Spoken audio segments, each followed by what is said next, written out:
I've lived in Savannah, Georgia my whole life. My grandfather built our house on Madison Square back in the 1890s, and it's been in our family ever since. I take pride in maintaining its historic charm. The ironwork, the wood floors, the tall windows that catch the afternoon light. Living in Savannah's historic district means you get used to film crews. They come here because our city is perfect for period pieces. Wide streets, parks, homes that haven't changed much in a century. Usually, it's a good arrangement. The production companies pay us homeowners a fee for the trouble, we follow their rules about keeping modern items out of sight, and everyone goes home happy.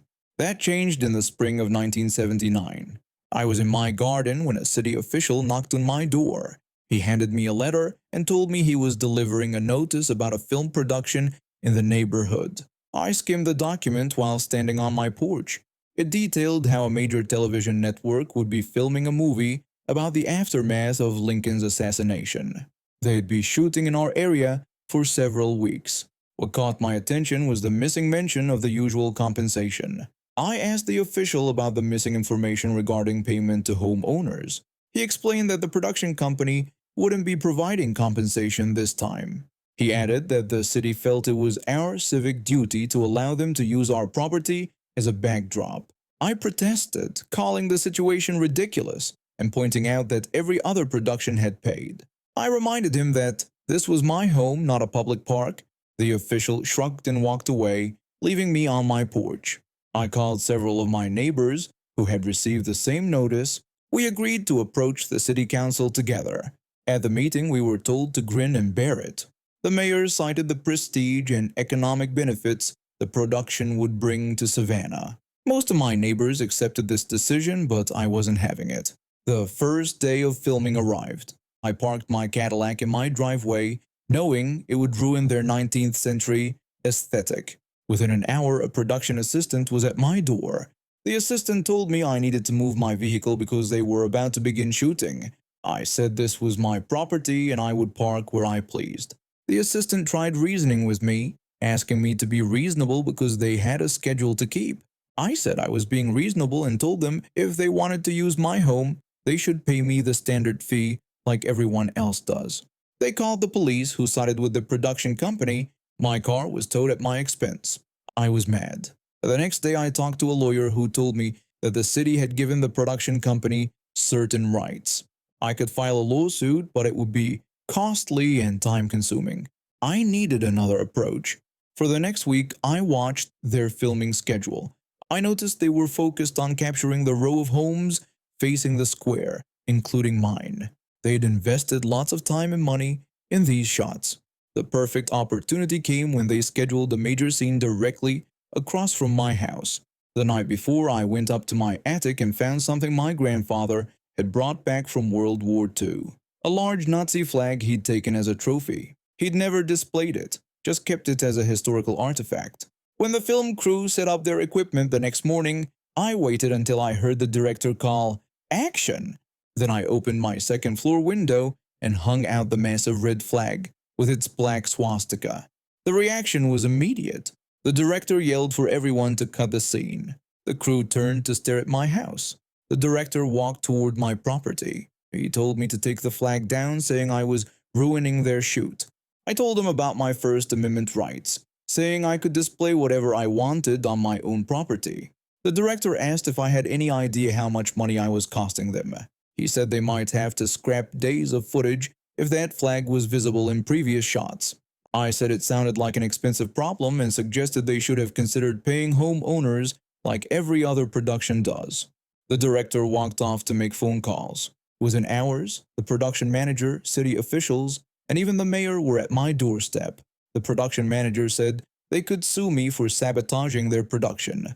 I said I was exercising my constitutional rights on my private property and that my lawyer would love to debate this in court. The mayor asked me to be reasonable, saying this film was important for our city's reputation and economy.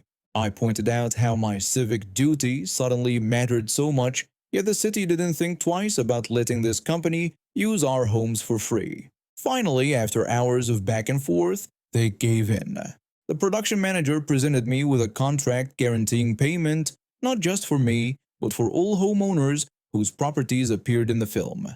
Only after my lawyer reviewed and approved the document did I take down the flag. The crew finished filming quickly after that, eager to leave our neighborhood. Months later, when the movie aired on television, I invited my neighbors over for a viewing party. We laughed as we spotted what looked like a tiny red blotch in the background of several scenes. They hadn't caught all the footage with my flag. Word spread about my stand against the production company. Other homeowners in historic districts across the South contacted me for advice when similar situations arose. The story became a local legend. What most people don't know is that I never spent the money they paid me. I donated it to the Savannah Historic Foundation. It wasn't about the money, it was about respect. My home isn't just a backdrop for someone else's vision. It's where I live. It's my history. And sometimes you have to raise a flag to make people see that. Last spring, I finished my minor hockey career, which meant I had to enter men's league hockey. I played organized hockey since I was 5, working up through the ranks until I reached the highest level in my area.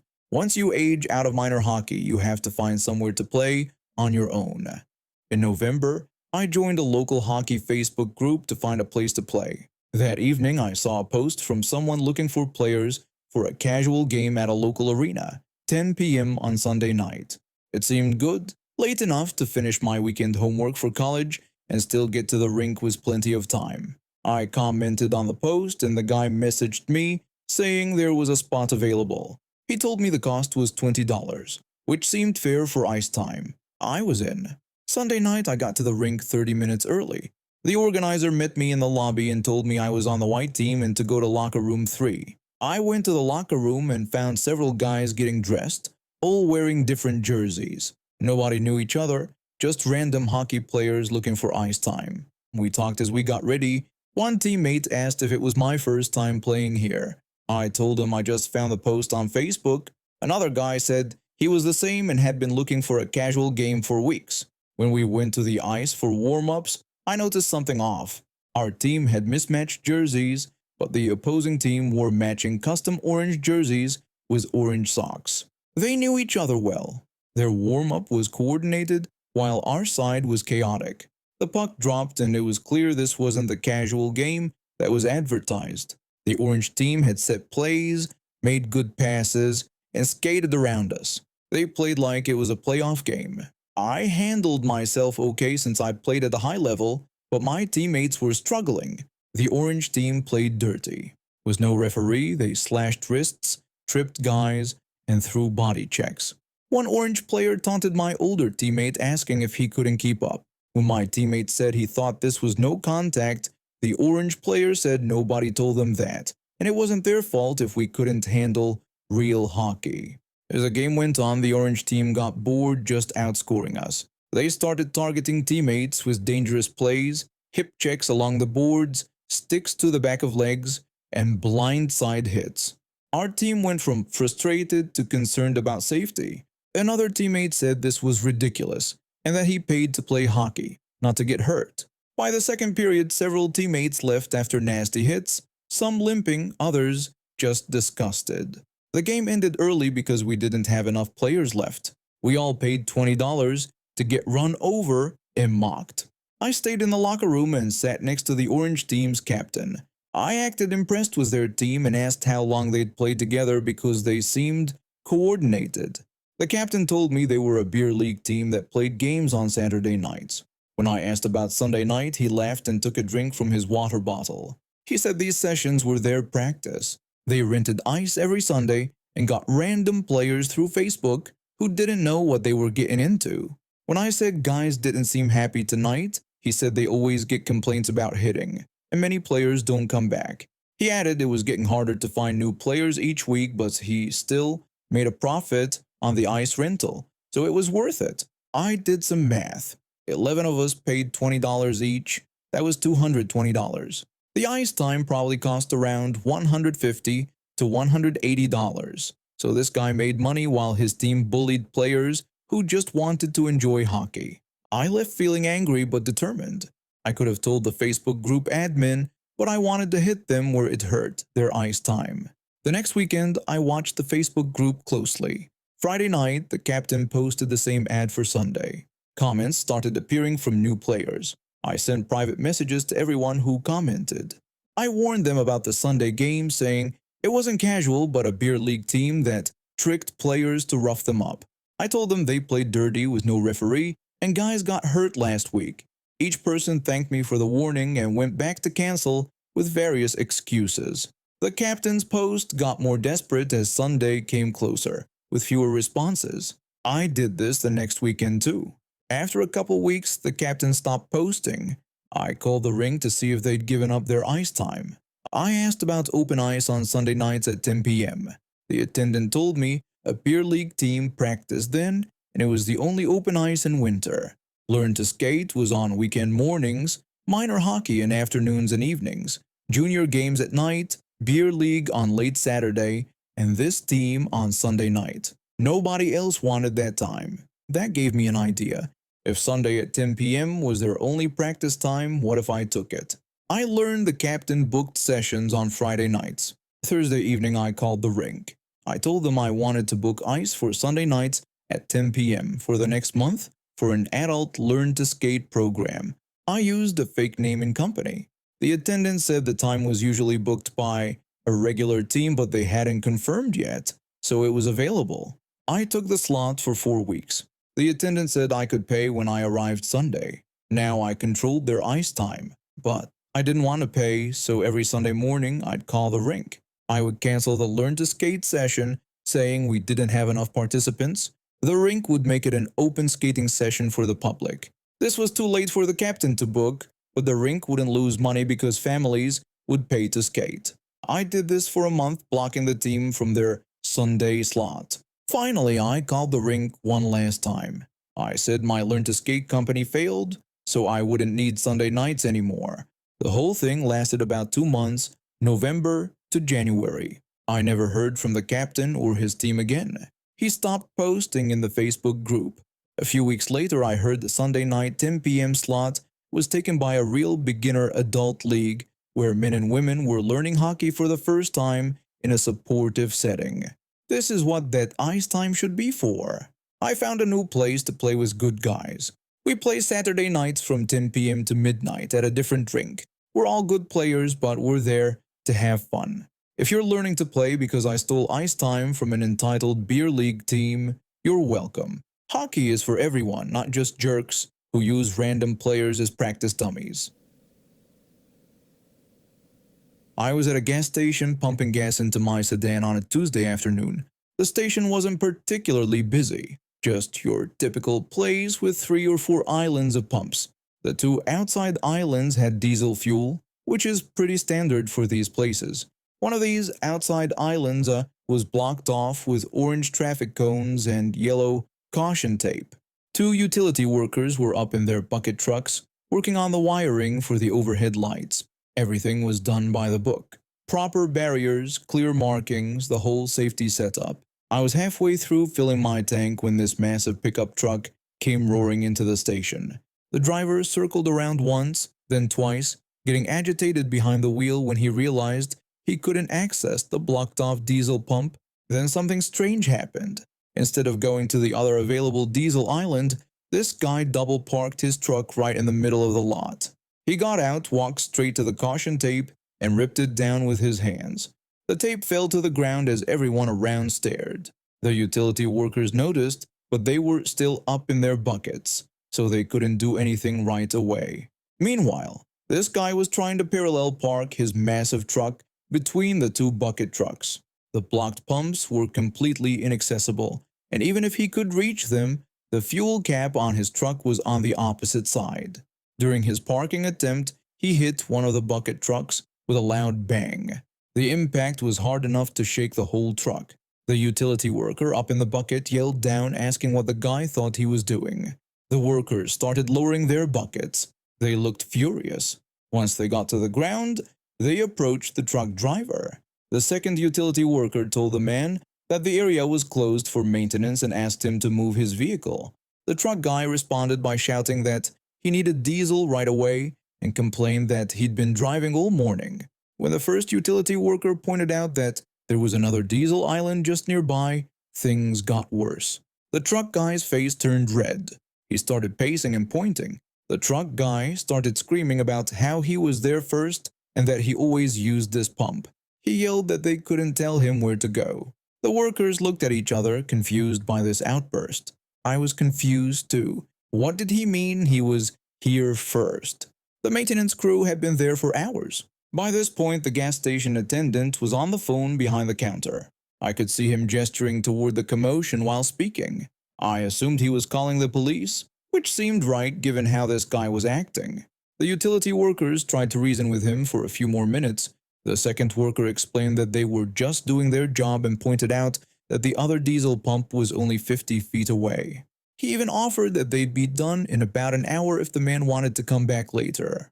The truck guy responded with more yelling, asking if they knew who he was and claiming he'd been coming to this station for 20 years. He refused to move his truck. About 10 minutes into this standoff, a police cruiser pulled into the lot with its lights flashing. Two officers stepped out and approached the scene. The first officer asked what the problem was. The utility workers started explaining the situation, but the truck guy interrupted them, shouting about how the workers were blocking his pump and that he needed fuel right away. The second officer tried to calm the man down, asking him to speak reasonably. That's when things got dangerous. The truck guy suddenly lunged at one of the utility workers, swinging wildly. The worker stepped back just in time to avoid getting hit. The officers moved to intervene, but as they approached, the truck guy reached into his pocket and pulled out a screwdriver, pointing it toward the second officer. The first officer told the man to drop the weapon and get on the ground. Instead, the truck guy tried to take a swing at the first officer. Within seconds, both officers had tackled him to the ground. There was a brief struggle, but they quickly had him restrained. One of the officers called for backup on his radio, requesting an ambulance and describing the situation. By this point, I had finished pumping my gas, but there was no way to leave.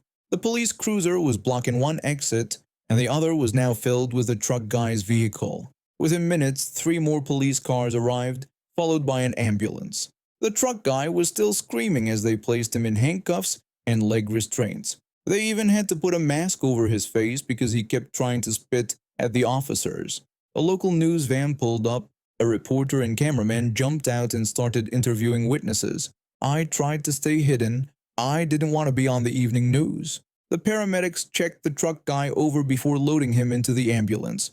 One of the officers climbed in with him, while the others stayed behind to take statements and arrange for the truck to be towed. After about 1 hour, things finally started clearing up. The police removed the truck guy's pickup, and I was finally able to leave. As I drove away, I wondered what had caused such an extreme reaction. Was it just entitlement, or was something else going on with him? Maybe drugs, maybe a mental health crisis. All I know is that wherever his truck ended up in the police impound, I bet he wishes he had just driven 50 feet to the other diesel pump. I ended up in a petty war over bathroom supplies during my senior year of college. I was paired with this guy in a suite-style dorm where we shared a bathroom but had separate bedrooms. From the beginning, I tried to be considerate. Whenever I noticed the toilet paper running low, I'd replace it without making a big deal. It's just common courtesy, right? I figured if I was nice about shared supplies, he'd return the favor. The first few weeks were fine, but then I started noticing something strange. I put a fresh roll of toilet paper in the bathroom, and within a day, it would be almost completely gone. At first, I thought maybe he had digestive issues. Not my business, whatever. But it kept happening. Every single time. I finally brought up the toilet paper issue with him. I mentioned how quickly it was disappearing after I put new rolls in and asked if everything was okay. He said sorry and promised he would start replacing it and contributing his own toilet paper too. I told him I just wanted to keep things fair between us. Did he follow through? Of course not.